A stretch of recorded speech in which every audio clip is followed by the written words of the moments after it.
मांगवीर बाबा की, मांगवीर बाबा की, देवस्थान विकास प्राधिकरण, देवस्थान विकास प्राधिकरण, तीर्थक्षेत्राचा ब दर्जा, तीर्थक्षेत्राचा ब दर्जा, देवस्थान विकास प्राधिकरण, इनामी जमीन, इनामी जमीन।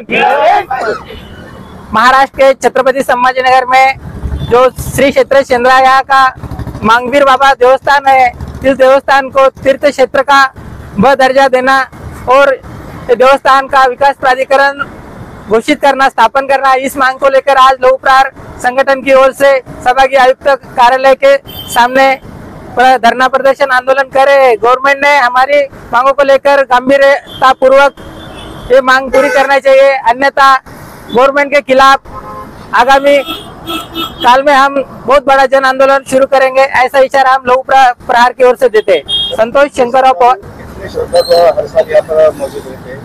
शेंद्रा यात्रा में हर साल 9 से 10 लाख भाविक यहाँ पे आते हैं, लेकिन जो छत्रपति संभाजीनगर जिला प्रशासन है, भाविक जो श्रद्धालु रहते हैं उनको पीने का शुद्ध पानी भी देने में असफल होती है। इसलिए यहाँ पे तीर्थ क्षेत्र का ब दर्जा देना और यहाँ विकास प्राधिकरण स्थापन करके यहाँ पे जो मुख्य मांग जो रहती है कि यहाँ पे जो यात्रियालु श्रद्धालु आते हैं उनको रहने के लिए जगह रहती नहीं। शेंद्रा डीएमआईसी की वजह से यहाँ पे जगह कम है, तो गवर्नमेंट ने वहाँ 25 एकड़ जगह देवस्थान के लिए रिजर्व रखना, यह हमारी मांग है। शेंद्रा येथे मांगवीर बाबा यांच्या देवस्थानाला तीर्थ क्षेत्राचा दर्जा आपण मागत आहे, यासाठी आपण आंदोलन केलं आहे, काय सांगणार नाही? श्री क्षेत्र शेंद्रा कमंगर तालुका जिल्हा छत्रपती संभाजीनगर येथील श्री मांगवीर बाबा देवस्थान हे महाराष्ट्रातीलच नव्हे तर देशभरातील मातंग समाज बांधवाचे आढळ श्रद्धास्थान आहे। या श्रद्धास्थानाला तीर्थक्षेत्राचा ब दर्जा द्यावा आणि श्री मांगवीर बाबा देवस्थान विकास प्राधिकरण स्थापन करावे, या मागणीसाठी आजचं हे आंदोलन आहे।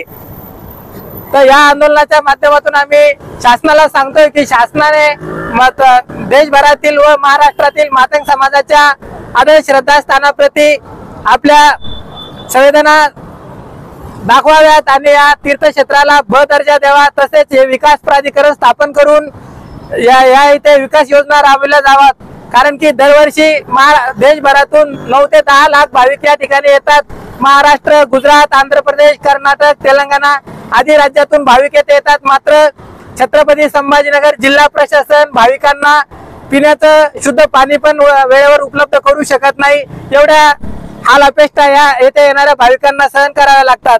त्यामुळे आज आम्ही या निदर्शन आंदोलनाच्या माध्यमातून विभागीय आयुक्तांमार्फत हा इशारा आम्ही शासनात देत आहोत। शासनाने जर या मागण्याकडे दुर्लक्ष केलं तर लौह प्रहार संघटनेच्या वतीने आगामी काळात मोठे जन आंदोलन उभारले जाईल, असा इशारा देत आहोत। संतोष शंकरराव पवार, महाराष्ट्र प्रदेशाध्यक्ष लौह प्रहार।